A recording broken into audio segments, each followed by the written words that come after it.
बोलिए परम पूज्य गुरुदेव की जय। बोलिए गायत्री माता की जय। आज के आनंद की जय। धर्म की जय हो, अधर्म का नाश हो, प्राणियों में सद्भावना हो, विश्व का कल्याण हो, सत्य सनातन धर्म की जय। आज के आनंद की जय। गंगा मैया की जय। बाबा विश्वनाथ की जय। नमः पार्वती पतये हर हर महादेव।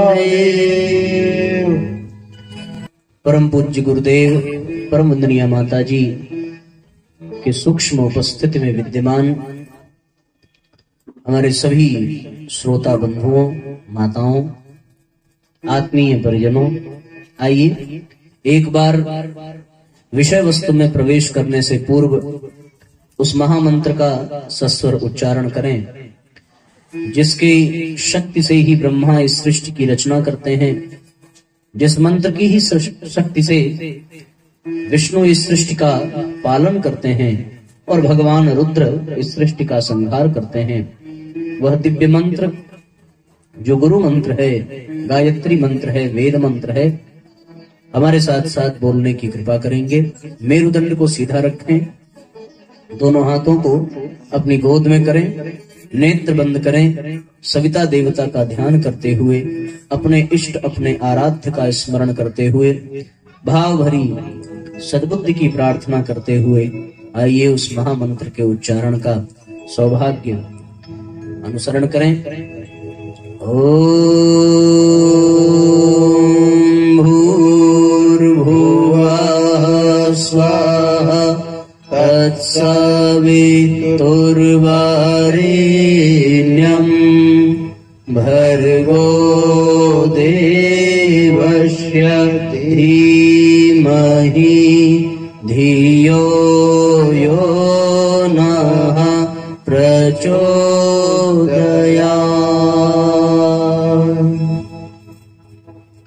आत्मीय बंधुओं, श्रीमद् पावन प्रज्ञा पुराण कथा के तृतीय सत्र में हम सभी प्रवेश करने जा रहे हैं। सौभाग्य का विषय है कि आज कथा का विराम दिवस था, पर हम सब लोगों के ऊपर भगवान की बड़ी कृपा हुई और बड़ी सुंदर प्रेरणा से ये 3 की बजाय 4 हो गया। तो 3 यज्ञ हम लोग कल करेंगे। विगत 2 दिनों से हम सभी परम पूज्य गुरुदेव द्वारा प्रतिपादित श्रीमद् पावन प्रज्ञा पुराण कथा का रसास्वादन कर रहे हैं। एक ऐसी कथा जो हमें जीवन जीने की कला सिखाती है, जो हमें स्वर्णिम सूत्र प्रदान करती है कि हम अपनी समस्याओं को समाधान में बदल सकें और अपने जीवन के कष्ट और कठिनाइयों से बाहर हो सकें। विगत 2 दिनों से हम सभी ने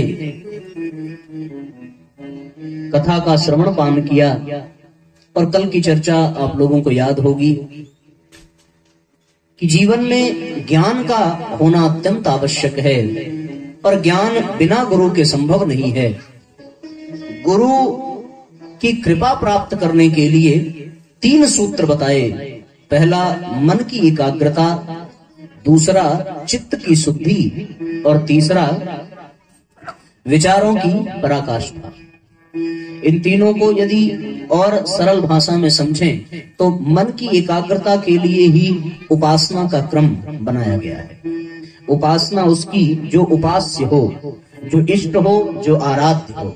हम अपना एक इष्ट नियुक्त करें और उसी इष्ट को, उसी को लक्ष्य मान करके अपने मन को सदैव केंद्रित रखें। उसके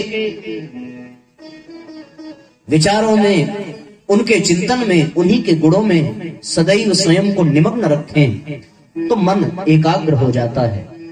और अध्यात्म के पथ पर चलना यानी मन की एकाग्रता को प्राप्त करना, यही से जैसे जैसे मन शांत होता है, एकाग्र होता है, वैसे वैसे ही हमारे जीवन में गुरु का अनुदान वरदान परिलक्षित होने लगता है और हम धीरे धीरे धीरे धीरे अपने इष्ट, अपने आराध्य के निकट होने लगते हैं। इस विषय पर हम लोगों ने कल विस्तार से चर्चा की थी कि इष्ट कोई भी हो पर उनसे आदान प्रदान हो सके, हमारी प्रार्थना उन तक पहुंच सके, उनका अनुदान हम तक प्राप्त हो सके, इसके लिए जो सर्वश्रेष्ठ माध्यम है वह माध्यम है केवल और केवल गायत्री मंत्र, जिसकी चर्चा हम सभी ने कल की थी। 24 अक्षरों का गायत्री मंत्र, त्रिपदा गायत्री, जो 3 चरण में 3 व्याहृतियों के साथ प्रणव ओम के साथ हमें प्राप्त होती है गुरु मंत्र में, और उसके माध्यम से हम अपने आप को अपने इष्ट, अपने आराध्य से संपर्क बना सकते हैं। उनके द्वारा प्रदत्त ऊर्जा को हम ग्रहण करके अपने जीवन को धन्य और सौभाग्यशाली बना सकते हैं। मन की एकाग्रता के पश्चात जो अगली कड़ी है साथियों, वो एकाग्रता का क्रम चलता ही है। जैसे जैसे उपासना का स्तर बढ़ता है वैसे वैसे ही परमात्मा की निकटता का अनुभव होता है, और जैसे जैसे परमात्मा की निकटता का अनुभव होता है फिर दूसरा कार्य भी साथ में प्रारंभ हो जाता है, वो है चित्त की शुद्धि। मन की एकाग्रता उपासना कहलाती है और चित्त की शुद्धि को ही साधना कहते हैं। उपासना के साथ साथ साधना भी जीवन में होनी चाहिए। मन की एकाग्रता के लिए परम पूज्य गुरुदेव ने उपासना का विधान बताया। उपासना प्रतिदिन 15 मिनट, आधे घंटे, 1 घंटे, जितना आपकी दिनचर्या में समय मिले उतने समय तक अभ्यास करना उपासना है। उतने समय तक मन की एकाग्रता का अभ्यास किया जाता है। पर जो चित्त की शुद्धि का कार्य है वह साथियों केवल 15 मिनट, 25 मिनट, 1 घंटे का नहीं है। गुरुदेव ने कहा कि चित्त की शुद्धि के लिए जो साधना का क्रम अपनाया जाता है वह साधना का क्रम पूरे 24 घंटे तक चलना चाहिए। व्यक्ति को हर पल, हर क्षण एक साधक के तरीके से जीवन जीने की आवश्यकता है।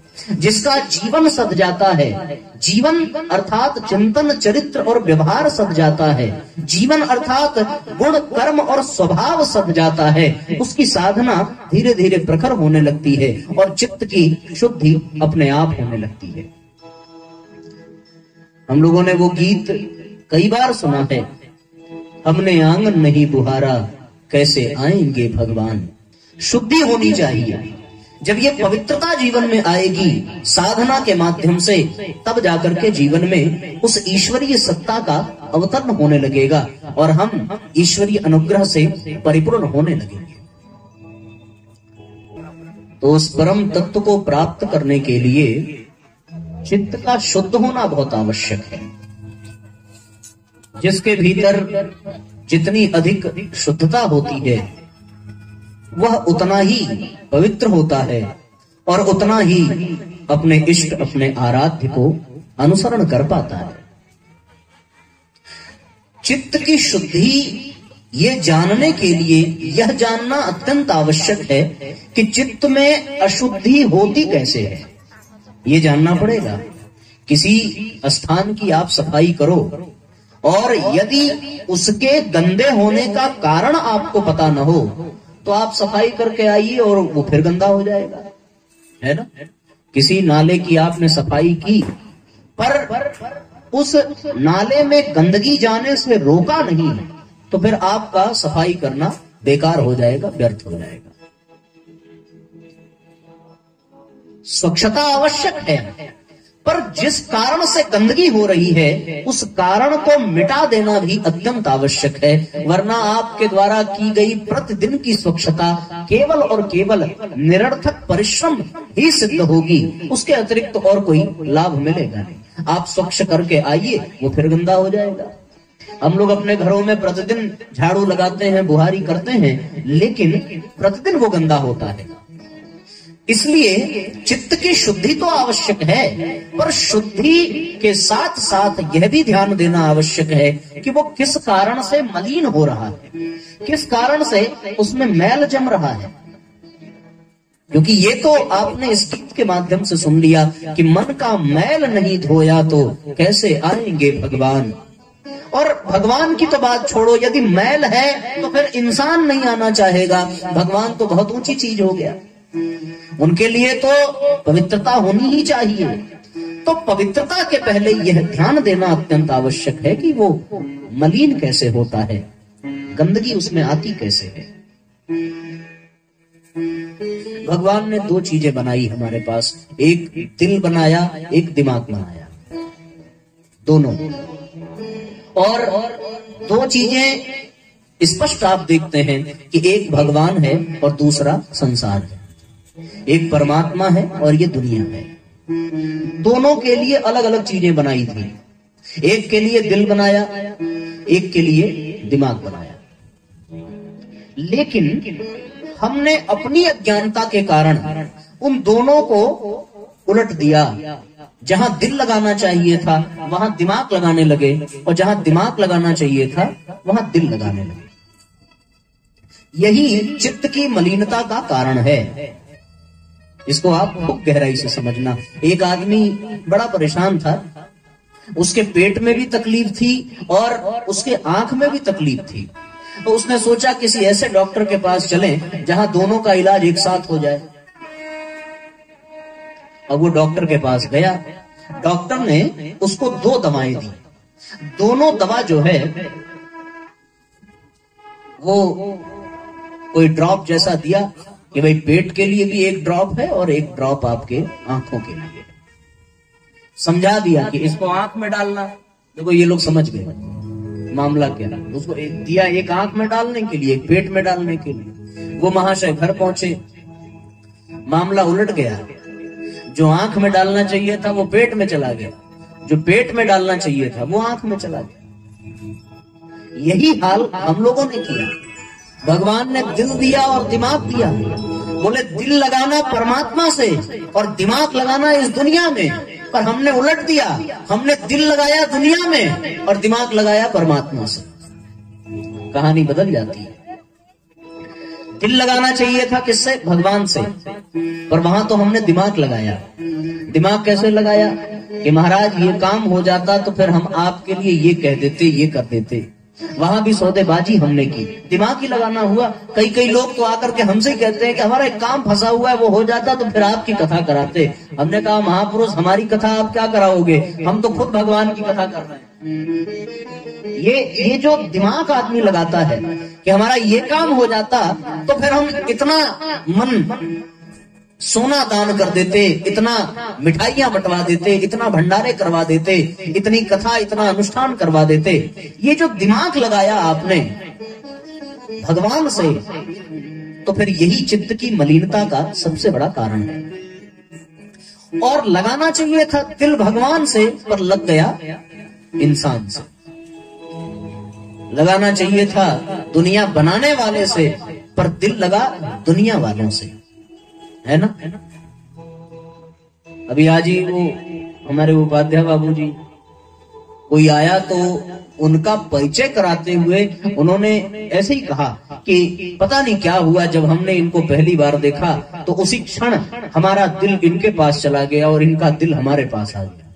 मतलब दिल लग गया। तो ये चित्त की मलिनता का ये कारण है।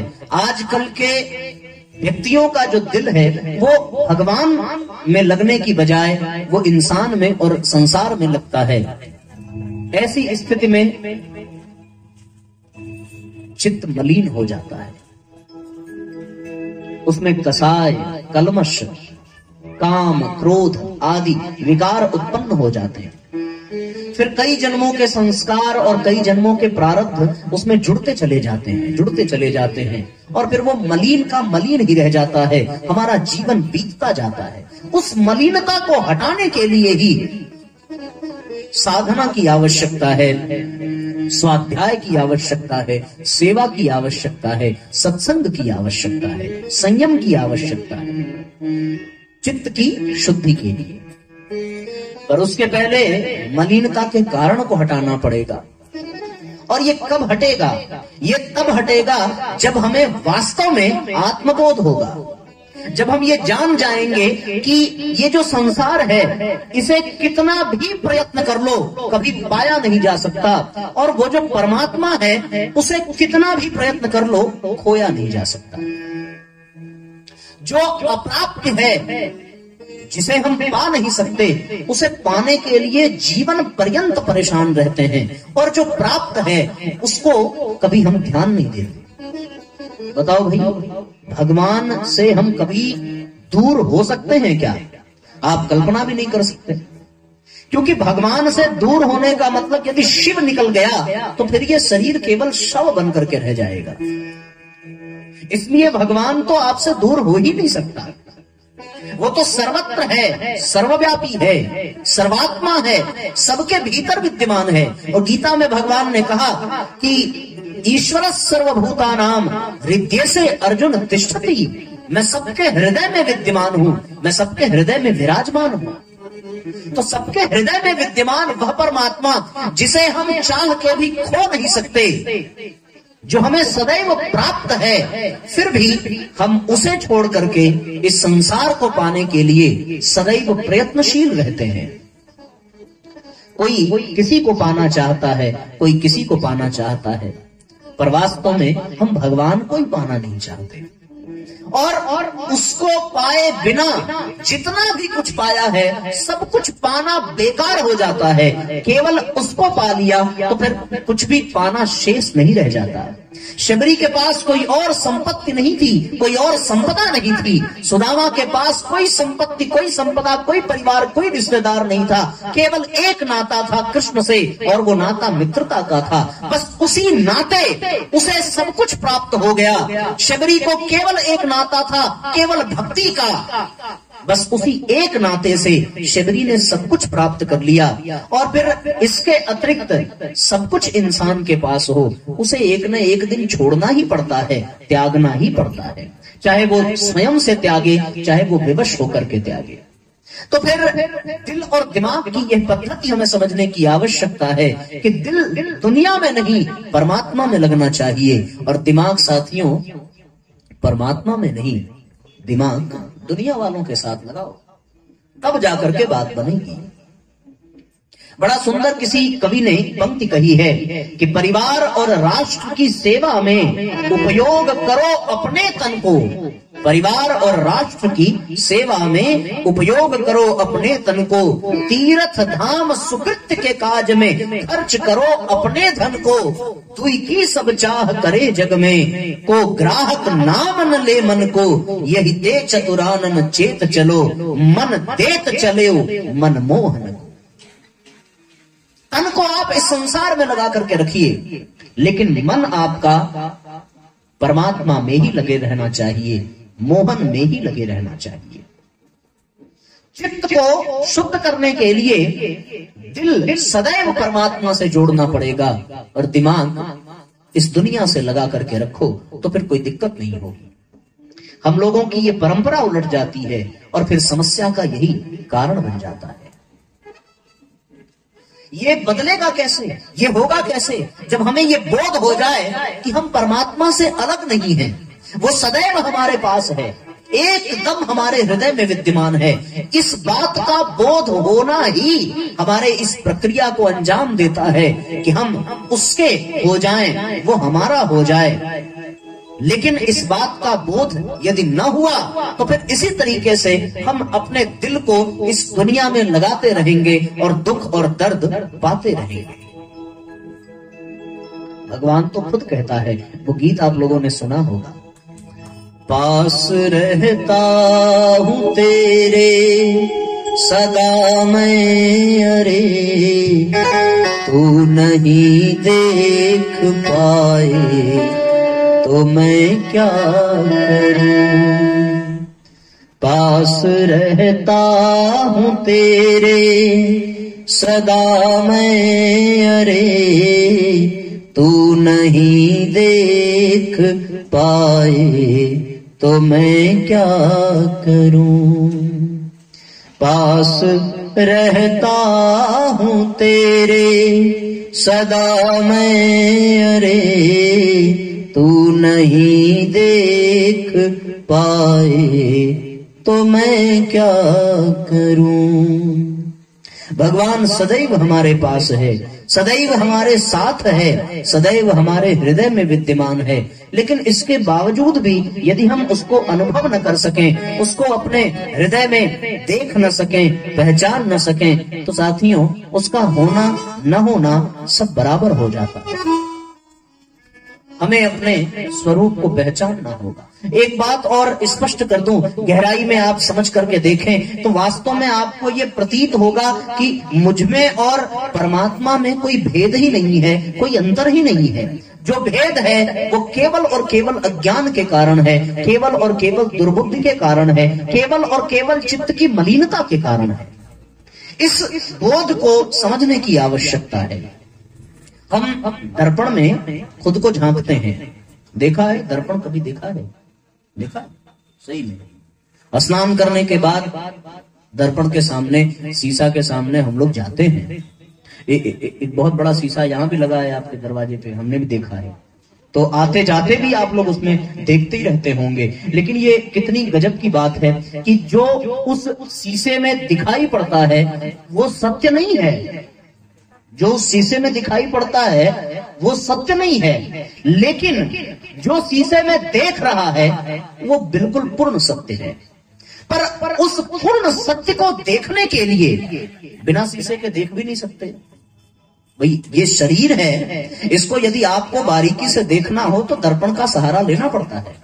इसका अर्थ ये है कि सत्य का दर्शन करने के लिए उस दर्पण का सहारा लेना पड़ता है। जो उस दर्पण में है वो पूर्ण सत्य नहीं है, वो केवल सत्य का आभास है। सत्य तो आपके भीतर है, पर अपने भीतर वाले सत्य को पहचानने के लिए आप उस सत्य को दर्पण में ढूंढते हो, और फिर वो दर्पण इशारा करता है कि भैया इसमें जो दिख रहा है वो सत्य का आभास है। तो भ्रम की स्थिति है, ये जो अज्ञान की स्थिति है, उस अज्ञान की स्थिति को आप अनुभव करने का प्रयत्न करिए और इस कहानी के माध्यम से ये समझने का प्रयत्न करिए कि वास्तव में हम लोग इस भ्रम में हैं कि हम में और परमात्मा में कोई अंतर है। वास्तविकता ये नहीं है। वास्तविकता तो ये है कि जैसे ही व्यक्ति का भ्रम टूटता है वैसे ही उसे यह बोध हो जाता है कि उसमें और परमात्मा में कोई भेद नहीं है। परमात्मा सदैव उसके हृदय में है। भगवान को ढूंढने के लिए कहीं जाने की आवश्यकता नहीं है। आप मंदिर में भी जाते हो तो फिर ऋषियों ने कितनी सुंदर परंपरा बनाई कि मंदिर में जाकर के आप अपने हाथ को जोड़ते हो, जोड़ करके मस्तक झुकाते हो, और जब मस्तक झुकती है तो आपकी नजर सामने प्रतिमा पर नहीं पड़ती बल्कि आपके हृदय पर पड़ती है। और वो इस बात का संकेत है कि जो परमात्मा उस प्रतिमा में विद्यमान है वही परमात्मा आपके हृदय में विद्यमान है। उसी को झुक करके आप प्रणाम करते हैं, पर वो अनुभव इसलिए नहीं होता, वो केवल अनुमान बन करके रह जाता है, क्योंकि हम लोगों के जीवन में अज्ञान का एक बहुत बड़ा घेरा बना हुआ है। एक बहुत बड़े भ्रम, एक बहुत बड़े माया में हम सभी उलझे पड़े हैं। उस माया से निकालने का, उस भ्रम को दूर करने का ही माध्यम जो बनता है उसी को साधना कहते हैं, उसी को स्वाध्याय कहते हैं, उसी को सत्संग कहते हैं। तो सत्य का बोध होना चाहिए। और ये सत्य का बोध होता कैसे है? ये सत्य का बोध होता है साधना से, स्वाध्याय से, संयम से, सत्संग से। तब जाकर के सच्चाई का पता चलता है। और जब ये सच्चाई धीरे धीरे खुलने लगती है, व्यक्ति वैसे वैसे ही परमात्मा के निकट होने लगता है। शुरुआत तो करनी पड़ती है, और उसकी शुरुआत इसी तरह सत्संग के माध्यम से होती है। सत्संग के बाद ही जीवन में साधना का क्रम शुरू होता है, और साधना का क्रम जब प्रारंभ हो जाए तो धीरे धीरे हमारी चित्त की शुद्धि होने लगती है, और व्यक्ति संस्कारवान बनता चला जाता है। उसके प्रारब्ध मिट जाते हैं, उसके कुसंस्कार मिट जाते हैं, और उसके जीवन में परमात्मा का दिग्दर्शन होने लगता है।